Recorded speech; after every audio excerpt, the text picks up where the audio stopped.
వి gold trusted gold buyers మీరు తాకట్టు పెట్టిన బంగారాన్ని విడిపించి ఈ రోజు ఉన్న మార్కెట్ ధరకు కొనబడును. నమస్కారం, వెల్కమ్ టు ఐ డ్రీమ్ ధర్మ మార్గం విత్ విజిత కార్యక్రమానికి స్వాగతం.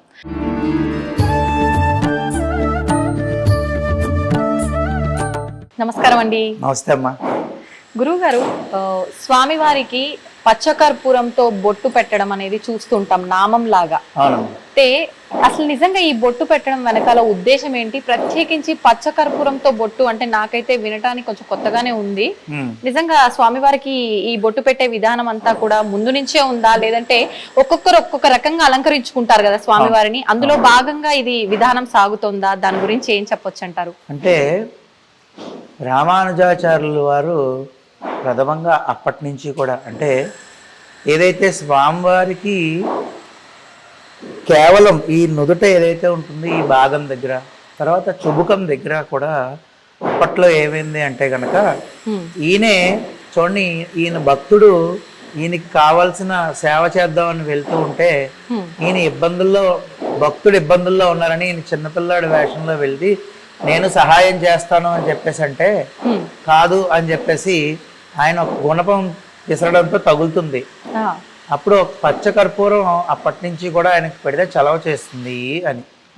అదేవిధంగా స్వామివారి యొక్క ముఖానికి ఈ పచ్చకర్పూర నామం అలంకరణం చేయడం వల్ల ప్రపంచం అంతా సంతోషంగా ఉంటుంది. అంటే స్వామివారికి చలవ చేస్తుంది అంటే ప్రపంచం అంతా కూడా మంగళకరం జరుగుతుంది అని చెప్పేసి ప్రతీక అనమాట. ఆ విధంగా స్వామివారికి ఒక్కొక్క ఆలయంలో ఒక్కొక్క విధంగా ఆచరణ అనేది జరుగుతూ ఉంటుంది. అలాగే మన ఆలయంలో పౌర్ణమికి కూడా స్వామివారికి నవకలశ స్థాపన తిరుమంజన మహోత్సవం అని చెప్పి స్వామివారికి అభిషేక కార్యక్రమం అవుతుంది. అయిన తర్వాత అప్పుడు ఈ ఆరాధన పూర్తవుతుంది. ఇదే భాగంలో మన అలంకరణ భాగంలో ఈ యొక్క పచ్చకర్పూర నామాన్ని అనేది మనం స్వామివారికి అలంకారప్రాయంగా పెడతాం అనమాట. అంటే మంచి పచ్చకర్పూరాన్ని తీసుకుని దాన్ని శుభ్రంగా వాస్తవంగా పూర్వం అయితే ఇంకా ఒక పల్చటి వస్త్రంలో పెట్టి దాన్ని బాగా కొట్టేవారు. అంటే బాగా పొడి కింద తయారు చేసి ఆ తర్వాత దాంట్లో నీళ్ళు అవి కలిపి నెమ్మదిగా ఒక ముద్ద కింద చేసి గంగా జలాన్ని అలా తయారవుతుందా అండి ముద్దలాగా? అయ్యో తయారవుతుంది ఖచ్చితంగా.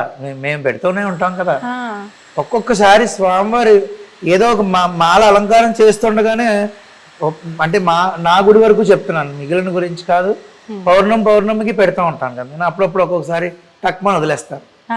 ఏదో చిన్న ఇలా తగిలితే మాల దారం కానీ ఇది కానీ తగిలితే వదిలేస్తారు. అలాగా చెప్పలేం. అంటే కాబట్టి ఆయన ఏంటంటే ఖచ్చితంగా పెట్టించుకోవడం, ఈ యొక్క ముద్దలా చేసి ఆ గంగా జలాన్ని కలిపి నెమ్మదిగా స్వామివారికి అద్దుతూ ఆ యొక్క అలంకారం అనేది చేస్తాం. అదేంటంటే సమయం తీసుకుంటుంది. అంటే వెంటనే అవదు, 40 నిమిషాల నుంచి గంట దగ్గర పడుతుంది. అంటే ఓన్లీ ముద్దంతా తయారు చేసిన బొట్టు పెట్టడానిక మొత్తం ప్రాసెస్ అంతా కలిపి మొత్తం ఇంకా A to Z స్వామివారి నామం అంతా పూర్తిగా పెట్టడానికి గంట పట్టేస్తుంది. ముద్ద చేయడము, ఆ తర్వాత అంటే అందులో కొంచెం నీటి చుక్క కూడా ఉండకూడదు. కొంచెం చాలా ఎంత నీరు కావాలో అంత జాగ్రత్తగా వేసుకుని జాగ్రత్తగా పెట్టుకుని షేప్ చేసుకుని చేసుకోవాలి. అదేవిధంగా ఏదో పూర్వం కూడా నేను ఇప్పటికీ యూట్యూబ్లో ఉంటుంది వెంకటేశ్వర స్వామి ఏడుస్తున్నారు అని చెప్పేసి. ఏంటంటే అలా పచ్చకర్పూరం నామం పెడితేనే ఆ యొక్క కర్పూరం అంతా మనం గట్టిగా నొక్కుతాం కదా, దానివల్ల ఎయిర్ టైట్ అయ్యి ఆ నీరు ఏదైతే కొంచెం నీరు బయటకు వచ్చేస్తుంది. ఆ నీరు వచ్చినప్పుడే స్వామివారు ఎడుతున్నారు అది ఇది అన్నారు. అదేం కాదు. పచ్చకర్పూర నామం అలంకారం చేసిన తర్వాత ఒక గంట నీరు కారుతుంది కొంచెం.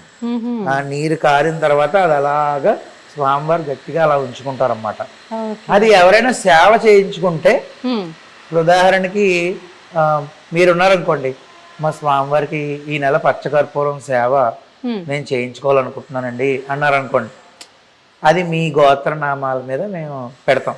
ఇప్పుడు ఏదైనా సేవ చేస్తున్నాము అంటే నాకున్న ఏదో ఒక ఇబ్బంది తొలగడానికో, నేను ఏదైనా సంకల్పం చేసుకున్నది నెరవేరడానికో చేస్తాం కదండి.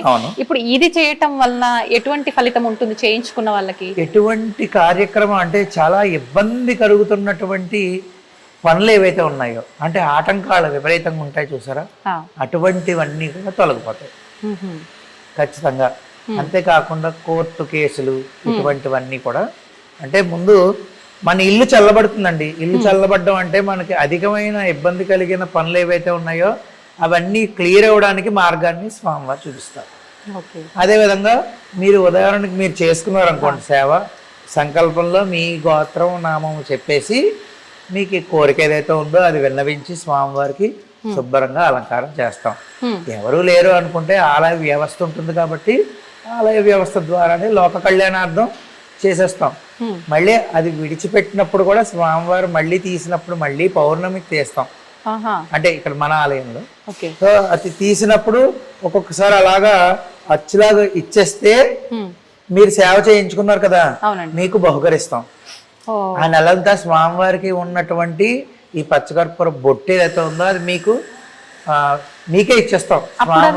మేము దాన్ని ఏం చేయాలి? మీరు ఏం చేయాలంటే మీ ఇంట్లో ఐశ్వర్యం కలిగిన బీరువా, ఈ బీరువాలో ఐశ్వర్యం పెట్టే చోట, వస్త్రాలు పెట్టే చోట లాకర్లో పెట్టుకోవాలి. అది అలా ఉంచుకోవాలి, అది ఇంటికి మంచి జరుగుతుంది అలాగా. అదే ఒక్కొక్కసారి ఏంటంటే అది తీసినప్పుడు స్వామివారు పూర్తిగా అంటే వదిలేస్తారు, ఒక్కొక్కసారి వదిలేస్తే కింద పడి మొక్కలు అవుతుంది. అప్పుడు ఏం చేస్తామంటే దాన్ని తీర్థం పొడి ఉంటుంది కదండి, ఆరాధన చేసినప్పుడు తీర్థం పొడి వేరు, ఆరాధన అయ్యాక ఇది కొంచెం తీసి ఆ తీర్థంలో వేస్తాం. భక్తులకి భక్తులందరికీ కూడా ఆ తీర్థం స్వామివారి యొక్క పచ్చకర్పూర నామం యొక్క తీర్థం వితరణ చేస్తాం. అలాగా ఈ పచ్చకర్పూరం అనేది ఏంటంటేనండి మీకు ఎంత మంగళకరమో రెండు పరిహారాలు చెప్తాను. వ్యాపారం అవ్వట్లేదు, మీకు ఏ పని అవ్వట్లేదు అనుకున్నా కూడా మీరు పెట్టుకునే కుంకుమ ఉంటుంది కదా, ఆ కుంకుమంలో ఈ పచ్చకర్పూరాన్ని పొడి కింద చేసి కలిపి దాన్ని పెట్టుకుని చూడండి, కొద్ది రోజులు అత్యద్భుతమైన ఫలితం వస్తుంది. చాలా చాలా శక్తి పెరుగుతుంది. అంటే మనం కుంకుమ బొట్టు పెట్టుకుంటేనే మనకి శక్తి, నరదిష్టి తగలదు. ఈ పచ్చకర్పూరాన్ని యాడ్ చేసి పెట్టుకుంటే మీకు ఏంటంటే మీ మాట వింటారండి, ఒక మాటలో చెప్పాలంటే మీ పని అవుతుంది. అలాగా వ్యాపార స్థలంలోనూ ఇన్ని పచ్చకర్పూర ముక్కలు ఒక 100 గ్రాములు 150 గ్రాములు ఒక రెడ్ క్లాత్ లో కలిపి వ్యాపార స్థలం పైన కట్టుకుంటే ముఖద్వారానికి మధ్యన పైన, అంటే దాని కింద నుంచి వెళ్ళడం రావడం జరగాలి. ఈ యొక్క ఎవరైతే ఉంటారో కొనుక్కోవడానికి వెళ్ళిన వాళ్ళు, అది జరిగితే చాలా మంచిది. పచ్చకర్పూరంలో ఒకటని నేను చెప్పలేనమ్మా, అద్భుతమైన తలనొప్పిగా ఉంది, ఎంత మంచి కొబ్బరి నూనె ఉంటుంది కదా, దాంట్లో ఈ పచ్చకర్పూరం పొడేసి ఇలా రాసుకుంటున్నంత మాత్రం చేత చల్లబడిపోయి మీరు ఆశ్చర్యపోతారు. ఎప్పుడైనా అస్సలు ఆశ్చర్యం చెందుతారు మీరు, నిమిషాల్లో తగ్గుతుంది, అంత శక్తివంతమైంది. ఆయుర్వేద మందుల్లో కూడా చాలా మందుల్లో వాడతారు స్వామివారికి పచ్చకర్పూర నామం తీసినప్పుడు ఈ విధంగా వస్తుంది అనమాట. అంటే ముట్టుకోండి, తాకొచ్చండి. అయ్యో ఖచ్చితంగాను, ఎందుకు తాకూడదు? మీరే సేవ చేయించుకున్నారు ఈ నెల నాతో, నేను మీకు అది ఇవ్వాలి కదా బహుకరణ స్వామివారి. ఇప్పుడు ఇది ఇచ్చేస్తారుగా నాకు, తీసేసుకోండి. మీకన్నా అంత దూరం నుంచి వచ్చారు, హైదరాబాద్ నుంచి వచ్చారు, స్వామి అనుగ్రహం అంతే. అది నిజంగా ఇక్కడ స్వామివారి భాగాలన్నీ కూడా, శరీర భాగాలు అవన్నీ కళ్ళు నీట్ గా తెలుస్తున్నాయి. ఇది చూడ్డానికి అయితే నిజంగా, అంటే నేను అనొచ్చో లేదో తెలియదు కానీ పచ్చకర్పూరంతో ఇలా చేశారు అంటే నమ్మలేకున్నామండి. మనకు స్టోన్ ఎలా అయితే నీట్ గా వస్తుందో అలా ఉంది చూడడానికి, చెక్కినట్టుగా. మనం పెట్టినప్పుడు మనం చూసినప్పుడు అదే విధంగా అనిపిస్తుంది మనకి. జాగ్రత్తగా పెట్టుకుంటే ఆయన ఎంత ప్రీతో కాబట్టే ఆయన ఉంచేసుకుంటారు అలా. ఇది ఉంచడానికి కొంతమంది అయితే ఏమైనా గమ్ పెడతారా, ఏమైనా పిండి ఏమైనా కలుపుతారా, అది మహా దోషభూయిష్టమైన కార్యక్రమాలు. అసలు ఎప్పుడు అటువంటివి చేయకూడదు. స్వామి దగ్గర అటువంటి వేషాలు వేస్తే ఆయన ఊరుకుంటాడా? కేవలం పచ్చ కర్పూరము గంగా జలమే. ఏ సంవత్సరం పుష్కరాలు అవుతుంటే ఆ సంవత్సరం పుష్కరాల నుంచి నీళ్లు వస్తాయి మనకి ఆలయం నుంచి.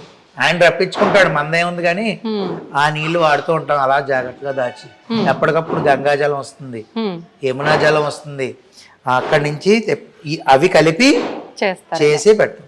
ఈ విధంగా స్వామివారికి నెమ్మదిగా అద్దుతూ ఉంటే ఆయన ఎంతో ఓపిగ్గా అలంకార ప్రియుడు. మనం చెయ్యాలే కానండి, ఆయన మనకన్నా ఓపిగ్గా చేయించుకుంటారు. సేపు మళ్ళీ పక్కకొచ్చి వెనక్కొచ్చి ముందుగా భక్తులు చూసే దృక్కోణం నుంచి వచ్చి మళ్ళీ చూడాలి, 3-4 సార్లు చూడాలి. తెలుసా మీకు? మళ్ళీ వచ్చి చూసి ఇటు తేడా ఉంది అనుకుంటూ పెట్టాలి. అదంతా ఆయన నడిపించే ఆటే. ఇంత తేడా చేసినా ఏదో సేవ అయిపోతుంది, అది పెట్టేయాలి. నాకు జరిగిందండి. అంటే నేను ఒప్పుకోవడానికి ఏం మొహమాట పడను, ఇలా చేసేయాలి, అర్జెంటుగా పని ఉంది నాకు. ఒకసారి పని వల్ల తొందరగా వెళ్ళిపోవాలి. పెట్టేశాను, అద్భుతంగా పెట్టించుకున్నారు. ఉదయం పెట్టాను, మళ్ళీ సాయంత్రం నేను ఆలయం తీసేటప్పటికి కింద పడిపోయాను. మరి ఆయనకి కోపం వచ్చేసింది. అప్పుడు నాకు అర్థమైంది. అంటే ప్రతి ఒక్కటి కూడా ఎంత ఏజ్ పెరిగినా కొన్ని ఉదాహరణలు జీవితాంతం స్వామి కంటికి కనుమన్నట్టు చూపిస్తారు. అప్పటి నుంచి ఇంకా పొరపాటు అయిపోయింది అని ప్రశాంతంగా స్వామి నేను 4 కబుర్లు చెప్పుకుంటూ పెట్టుకుంటాం. అలాగా ఎంతో జాగ్రత్తగా పెట్టుకుని నెమ్మదిగా షేప్ చేసుకోవాలి ఇలాగా పాదము ఇవన్నీ. ఆ విధంగా ఆయన అంత ఓపిగ్గా పెట్టించుకుంటాడు, మనం అంత ఓపిగ్గా పెట్టాలంతే. ఇప్పుడు ఈ బొట్టు పెట్టేటప్పుడు ఎప్పుడు చూసినా స్వామివారు కళ్ళు మూసుకొని ఉంటారా? మరి ఈ బొట్టు వల్ల మీరు కళ్ళు మూసేస్తారా స్వామివారి తెలీదు, కానీ విగ్రహం చూసినప్పుడల్లా స్వామివారి నా మూర్తిని అలా చూస్తే ఆయన కళ్ళు కనిపించవు మనకి. ఎందుకనండి? దాని వెనకాల కూడా అంటే నుదుటి దగ్గర నుంచి ఈ యొక్క కన్ను చివరి భాగం వరకు అన్నమాట. అవును, కన్ను చివరి భాగం వరకు పూర్తిగా పెట్టడం అనేది ఆనవాయితీ. అదే చలవ. లోక కళ్యాణం, లోకాలన్నీ ఆయనలో ఉంటాయి. ఆలోచన విధానాలు మనం ఇప్పుడు ఒక కార్యక్రమం చేస్తున్నాం, ఒక ప్రక్రియ జరుగుతున్నది అంటే ఆ శక్తి ఎక్కడి నుంచి వస్తున్నది అంటే మన మేధస్సు నుంచి మనం మాట్లాడగలుగుతాం. అదంతా ఇక్కడ ఉంటుంది, ఆ భాగం అంతా. అలాగా ఈ లోకం అంతా మంచి జరగాలి అంటే ఆయన నుదుటి భాగం నుంచి కంటి భాగం వరకు ప్రతి ఒక్కటి చల్లగా ఉండాలి అవయవం. అప్పుడు ఆటోమేటిక్గా లోకం. మీకు ఉదాహరణ, యశోదామాత నువ్వు మట్టి తిన్నావా అంటే నేను తినలేదు కావాలంటే చూడు అని చెప్పేసి ఆయన నోరు ఇలా ఎత్తగానే లోకాలు ఎలా చూసింది? భూమండలాన్నే చూసేసింది ఆవిడ. అలాగే ఎలా చూసిందంటే అరే మొత్తం అంతా స్వామే నిబిడీకృతం అయిపోయి ఉన్నది ఎవరు? శ్రీకృష్ణుడే. అలాంటప్పుడు ఆయన శిరస్సుకి ఇంత చల్లదనాన్ని కలిగించే ఇంత అద్భుతమైన సుగంధభరితమైన ద్రవ్యాన్ని ఆయన పెట్టామంటే దాని అర్థం ఏంటంటే ఈ రోజుకి మనం ఇలా కూర్చుని 4 దేవుడి గురించి ఇలా మాట్లాడుకుంటున్నాం అంటే ఇటువంటి సేవలు అందరూ చేయడం వల్లే, అన్ని గోళ్లల్లో చేయడం వల్ల మన కంటికి కనబడకుండా ఇటువంటి సేవలు ఎన్నెన్నో జరుగుతున్నాయి కాబట్టి ఇంకా మనం ఇలా ఉన్నాం. లేకపోతే ఈ కలియుగంలో ఇంకా ఎన్ని ఘోరాలు ముందే చూడాల్సి వచ్చేది, ఇప్పటికే చూస్తున్నాం. వాస్తవం అండి. చాలా సంతోషంగా ఉందండి నాకైతే. నిజంగా ఒక కొత్త విషయాన్ని నేను ఈరోజు తెలుసుకోవడం జరిగింది. నిజంగా తెలియజేసినందుకు. ఏముందమ్మా, ఇప్పుడు నేను ఇందాక అన్నట్టు మీరు సేవ చేసుకున్నారనుకోండి, మీరు పచ్చకర్పూరం తెచ్చిచ్చారు లేదా పచ్చకర్పూరం కొనేసి సేవ చేయండి అని డబ్బులు ఇచ్చారు, ఎలాగైనా సరే మీ పేరు మీద జరిగింది. మీకు నేను బహుకరణ చేస్తున్నాను ఖచ్చితంగా. ఇప్పుడు మీ పేరు మీద జరగకపోయినా మీరు అంత దూరం నుంచి స్వామివారి దర్శనం కోసం మీరందరూ వచ్చారు కాబట్టి నేనైతే మీకు వైభవ వెంకటేశ్వర పరిపూర్ణ అనుగ్రహ ప్రసాద సిద్ధిరస్తు మీకు బహుకరణ చేస్తున్నాను. సందర్భం వచ్చింది, అయిపోయింది. మనోవాంఛా ఫల సిద్ధిరస్తమ్మా. జాగ్రత్తగా అది విరగకుండా మళ్ళీ అమ్మో విరిగిపోయిందని భయపడకండి, ఏదైనా స్వామిదే అంతే కదా. ఏమండి, స్వామివారి యొక్క శేషమాలు ఇచ్చాను, ఉదాహరణకి శేషమాలు ఇచ్చాను. ఆ శేషమాలు ఇస్తే చాలా బాగుంది. ఆ తర్వాత ఇంకొకరికి ఇంకొక శేషమాలు ఇచ్చాను, అది కొంచెం వడిలింది. అప్పుడు ఆయన ఏమన్నాడు తెలుసా? అంటే ఆయన భక్తి ఎటువంటిది రా. భక్తుల్లో తప్పొప్పులు 2 ఉంటాయి కదా. ఆయన ఏమన్నాడంటే అయ్యో కొంచెం పాడైపోయిందండి అని నేనే అన్నాను. అంటే ఆయన అన్నాడు, ఏమండి బంగారం నెక్లెస్లా చేసినా బంగారమే, బంగారం దాన్ని ఒక బిస్కెట్ లాగా ఉంచినా బంగారమే. అంతే.